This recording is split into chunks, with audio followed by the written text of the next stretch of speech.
Durante 28 dias, Portugal procurou Pedro Dias. Um militar da GNR estava morto. Outro tinha sobrevivido gravemente ferido. Um casal civil foi atacado numa estrada quando seguia uma deslocação comum, sem ligação a qualquer operação policial. Depois vieram carros roubados, casas usadas durante a fuga, pessoas sequestradas, pistas falsas e aldeias a fechar portas com mais cuidado. Não era apenas uma busca policial, era uma caçada humana. E a cada dia sem resposta, a pergunta ficava maior. Como é que um homem armado continuava desaparecido? Mas este caso não deve ser contado como a história de um fugitivo fascinante. Não há fascínio aqui. Há vítimas. Há Carlos Caetano, há António Ferreira, há Luís Pinto, há Liliane Pinto, há Lídia da Conceição e António Duarte. Pessoas que estavam a trabalhar, a viajar, a cuidar de uma casa, a tentar ajudar ou simplesmente a viver.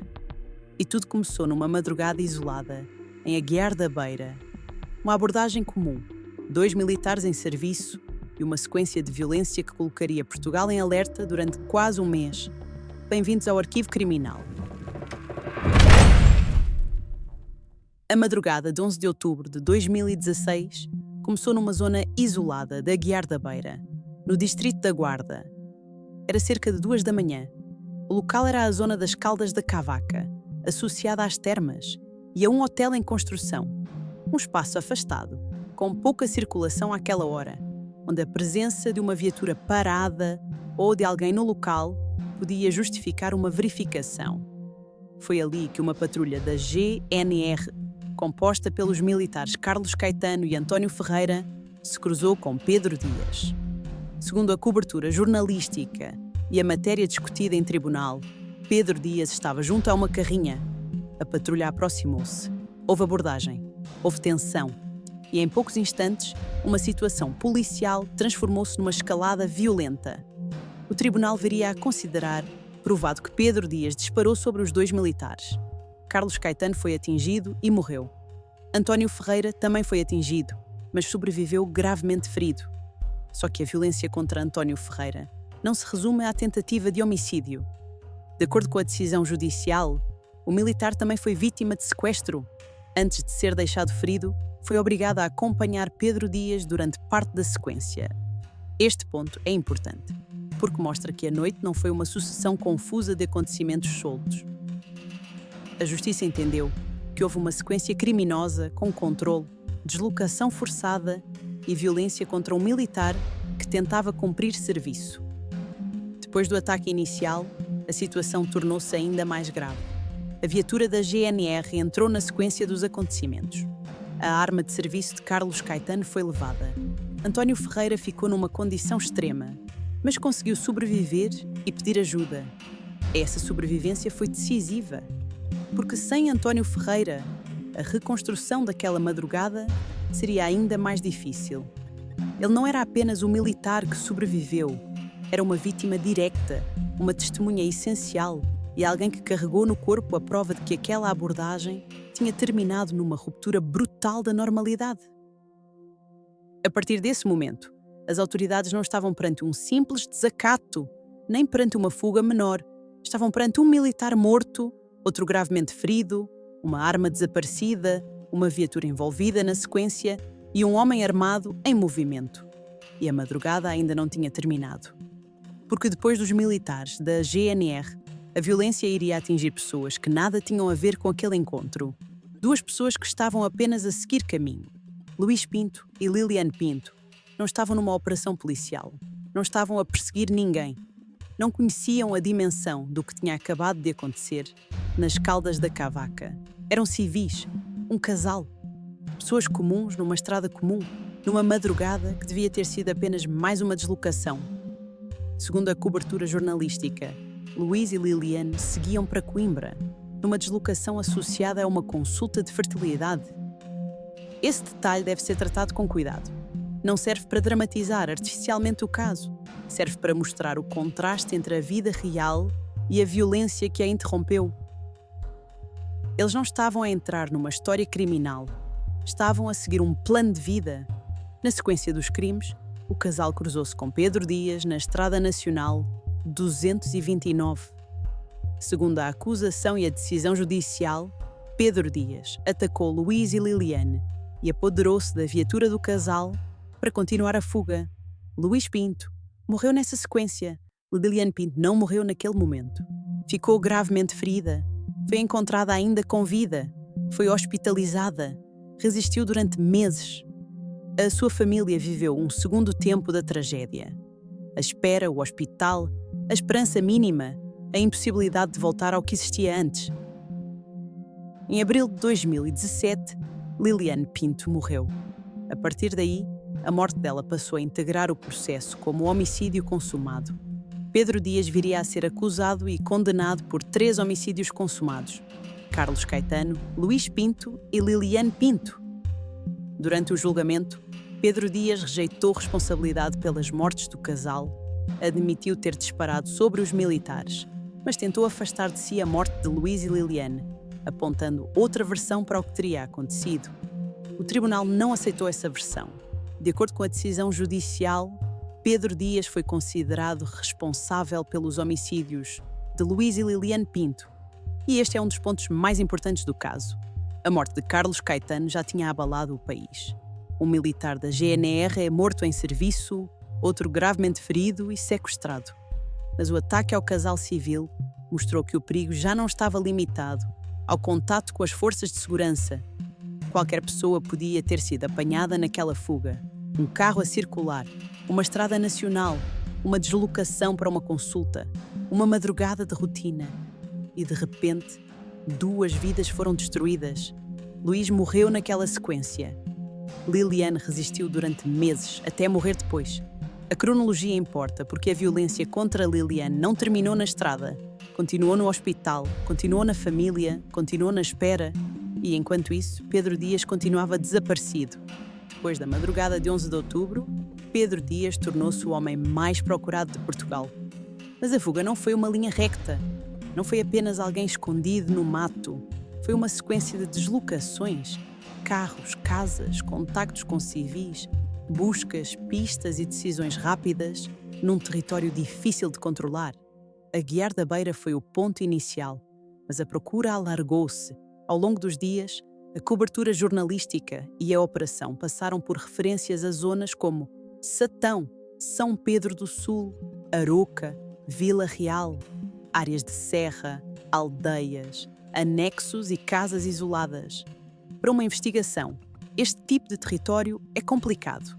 Há caminhos secundários, há casas sem presença permanente, há terrenos agrícolas, há anexos onde alguém pode entrar sem ser visto. Há zonas onde uma viatura aparece e desaparece sem deixar o mesmo rastro que deixaria numa cidade. A GNR, a Polícia Judiciária, equipas no terreno, patrulhas locais e investigadores tinham de trabalhar com uma pressão enorme, encontrar um homem armado, proteger populações e separar pistas reais de boatos. E havia muitos boatos. Numa caçada humana mediática, cada avistamento parece urgente. Cada chamada pode ser uma pista. Cada carro abandonado pode ser importante. Cada casa aberta pode levantar suspeita. Mas a operação não podia agir apenas por emoção. Tinha de confirmar, cruzar informação, analisar trajetos e acompanhar movimentações. Nos primeiros dias, a urgência era dupla: perceber o percurso inicial e impedir que a fuga continuasse a gerar novos crimes.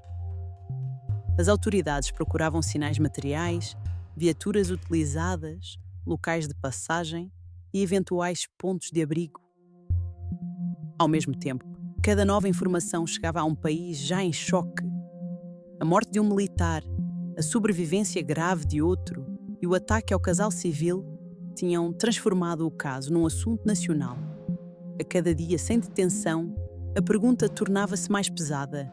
Ele estava escondido ou continuava a circular? O problema é que, enquanto as autoridades procuravam, a fuga continuava a gerar novas vítimas. Segundo a acusação e a cobertura jornalística, Pedro Dias terá entrado em casas, usado veículos de outras pessoas e recorrido à intimidação para continuar fora do alcance policial. Isto muda a natureza da fuga, porque uma coisa é um fugitivo que se esconde. Outra coisa é um fugitivo que, para se manter escondido, invade o cotidiano de civis. Uma casa que parecia segura deixava de ser segura. Um carro passava a ser recurso de fuga. Uma rotina simples podia transformar-se num episódio criminal. E foi isso que tornou aqueles 28 dias tão marcantes. Não era apenas o medo abstrato de ele pode estar por perto. Era a percepção de que a fuga já tinha produzido mortos, feridos, sequestros, roubos e novas ameaças. O país acompanhava a história com uma mistura de choque e impaciência. Como é que ainda não tinha sido encontrado? Onde podia estar? Quem o estaria a ajudar, se é que alguém o ajudava? Estaria escondido numa casa? Estaria em zona de serra? Estaria a deslocar-se entre concelhos? Estas perguntas alimentavam a tensão pública. Mas para as vítimas e para as autoridades, não eram perguntas de curiosidade. Eram perguntas de sobrevivência, de investigação e de urgência. Antes de avançarmos para os dias mais tensos da caçada, é importante lembrar: este canal não conta estes casos para transformar criminosos em lenda. Conta para preservar vítimas, contexto e memória. Se este tipo de conteúdo interessa a si, inscreva-se no Arquivo Criminal. A caçada humana a Pedro Dias entrou na memória coletiva portuguesa, porque durante 28 dias o caso parecia sempre abrir uma nova camada. Primeiro, a madrugada da Guiar da Beira, depois, o casal civil, depois, a fuga, depois, as casas, depois, os sequestros. Um dos episódios mais importantes aconteceu em Moldes, Arouca, numa casa que a imprensa viria a referir como a Casa Laranja. Lídia da Conceição foi ao local por uma razão simples. Segundo a cobertura jornalística, estava ligada a uma rotina familiar: alimentar o gato e tratar de assuntos relacionados com a casa da mãe.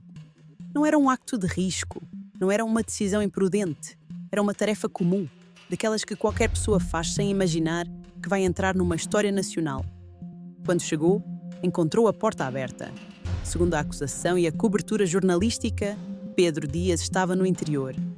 A partir desse momento, a rotina transformou-se em ameaça. Lídia foi atacada, amarrada e impedida de sair. O tribunal viria a considerar provados crimes relacionados com este episódio, incluindo sequestro e ofensa à integridade física qualificada. Depois, António Duarte ouviu barulho ou gritos e tentou ajudar. Esse gesto também o colocou dentro da sequência. Segundo o que foi relatado no processo e pela imprensa, António Duarte acabou igualmente sequestrado. Mais tarde, Pedro Dias usou o carro dele para continuar a fuga. Este episódio mostra porquê este caso assustou tanto o país. Não foi apenas porque havia um homem procurado, foi porque qualquer gesto normal podia transformar alguém em vítima. Ir alimentar um gato, verificar uma casa, ouvir barulho e tentar ajudar.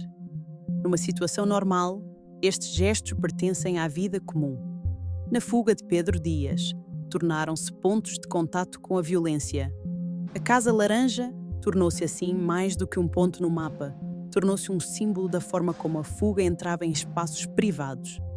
Não era só a estrada, não era só a serra, não era só a perseguição policial. Era a casa de alguém. E quando uma casa deixa de representar segurança, a caçada deixa de ser apenas uma operação das autoridades. Passa a ser uma ferida na confiança de uma comunidade inteira. De acordo com a Renascença, sábado, a condenação incluiu crimes além dos homicídios: tentativa de homicídio, sequestro, roubo, furto, ofensa à integridade física qualificada e detenção de arma proibida. O tribunal considerou provado o sequestro de António Ferreira, Lídia da Conceição e António Duarte. Isto é essencial para compreender a dimensão judicial do caso. Pedro Dias não foi condenado apenas pelo que aconteceu no primeiro ponto da sequência. A Justiça olhou para o conjunto. A abordagem da GNR, a morte de Carlos Caetano, a tentativa de homicídio e o sequestro de António Ferreira, o ataque a Luís e Liliane Pinto, os episódios da fuga, os sequestros em Moldes, os carros, as armas e os crimes associados. Enquanto isso, a pressão pública crescia. As autoridades tinham de procurar, sem transformar cada pista em espetáculo. A comunicação social acompanhava cada desenvolvimento. As populações queriam saber se podiam voltar à normalidade. As famílias das vítimas aguardavam que a fuga terminasse. E durante quase um mês, nada parecia totalmente fechado. Pedro Dias podia estar no anexo. Podia ter passado por uma casa, podia ter usado outro veículo, podia ter sido visto numa zona de serra, podia já estar noutro concelho. Essa incerteza foi o combustível da caçada. E o fim só chegou em Aroca. A fuga terminou a 8 de novembro de 2016. Depois de 28 dias procurado, Pedro Dias entregou-se às autoridades em Aroca. Segundo a cobertura jornalística da época, a entrega aconteceu depois de contactos envolvendo a sua defesa e a polícia judiciária. Não foi uma captura repentina, no meio de uma perseguição. Foi uma rendição negociada, acompanhada pelo país, depois de quase um mês de tensão. Mas a entrega não encerrava o caso, apenas encerrava a fuga. O processo judicial ainda tinha de responder ao mais importante: o que tinha acontecido, quem eram as vítimas, quais crimes ficariam provados e que pena seria aplicada. O julgamento decorreu no Tribunal da Guarda e começou em novembro de 2017. Pedro Dias chegou acusado de crimes gravíssimos: 3 homicídios consumados, uma tentativa de homicídio, sequestros, roubos, furtos, detenção de arma proibida e outros crimes associados à fuga. Durante o julgamento, a defesa apresentou a sua versão. Pedro Dias admitiu ter disparado sobre os militares da GNR, mas rejeitou responsabilidade pelas mortes de Luís e Liliane Pinto. Essa versão foi analisada pelo tribunal e confrontada com a restante prova. A leitura do acórdão aconteceu a 8 de março de 2018. O Tribunal da Guarda condenou Pedro Dias à pena máxima em Portugal: 25 anos de prisão em cúmulo jurídico. Segundo a RTP, o tribunal aplicou 21 anos pela morte do militar Carlos Caetano e 22 anos pelas vítimas civis, além de outras penas mais curtas. A sábado detalhou penas parcelares por homicídio, tentativa de homicídio e outros crimes. O conjunto ultrapassava largamente os 25 anos. Mas a lei penal portuguesa estabelece um limite máximo de 25 anos de prisão em cúmulo jurídico. Por isso, mesmo perante 3 mortes, um sobrevivente gravemente ferido, sequestros, roubos, furto e crimes com armas, a pena final não podia passar desse limite. Foi essa a pena aplicada: 25 anos. Para muitas pessoas, 25 anos pareceram pouco perante a dimensão do caso, mas juridicamente era a pena máxima possível. A decisão foi contestada em recurso. Em outubro de 2018, o Tribunal da Relação de Coimbra manteve a pena máxima aplicada pelo Tribunal da Guarda. Depois, em novembro de 2019, o Supremo Tribunal de Justiça confirmou a condenação a 25 anos de prisão. Com isso, a resposta judicial ficou consolidada. Pedro Dias deixou de ser apenas o fugitivo da Guiar da Beira. Passou a ser o condenado pelos crimes que marcaram Portugal durante 28 dias. Mas nenhuma decisão judicial apaga o que ficou. O caso Pedro Dias ficou associado à caçada, à fuga, aos 28 dias, ao medo no interior, à pergunta repetida nos noticiários: onde está ele? Mas reduzir este caso à fuga é apagar o essencial. O essencial tem nomes: Carlos Caetano, António Ferreira, Luís Pinto, Liliane Pinto, Lídia da Conceição, António Duarte. Carlos Caetano era militar da GNR. Estava em serviço. Morreu depois de uma abordagem numa madrugada em Aguiar da Beira. António Ferreira também estava em serviço. Sobreviveu gravemente ferido. Foi considerado vítima de tentativa de homicídio e de sequestro. E ficou ligado para sempre à reconstituição daquela noite. Luís Pinto era civil. Seguia numa deslocação comum, ao lado da mulher. Morreu na sequência dos crimes. Liliane Pinto ficou gravemente ferida. Foi hospitalizada. Resistiu durante meses. Morreu em abril de 2017. A sua morte transformou a dor prolongada da família em mais uma parte central do processo. Lídia da Conceição entrou numa casa por uma rotina simples e saiu dali como vítima de uma fuga que já tinha atravessado o país. António Duarte tentou ajudar e também acabou sequestrado. É por isso que este caso continua a pesar. Não apenas pela dimensão policial, não apenas pela atenção mediática, não apenas porque Portugal procurou Pedro Dias durante 28 dias, mas porque uma sequência de decisões violentas atingiu pessoas que estavam a trabalhar, a viajar, a cuidar de uma casa, a ajudar alguém ou simplesmente a viver. Pedro Dias foi encontrado, foi julgado, foi condenado à pena máxima. Mas Carlos Caetano não voltou para casa. Luís Pinto não voltou à estrada. Liliane Pinto não voltou aos planos que tinha. António Ferreira não voltou à vida que tinha antes daquela madrugada. Por isso, a pergunta que fica é simples e difícil. Para si, a pena máxima foi justiça suficiente neste caso? Se gostou deste vídeo, deixe o seu like, inscreva-se no canal e partilhe com alguém que também acompanha casos reais.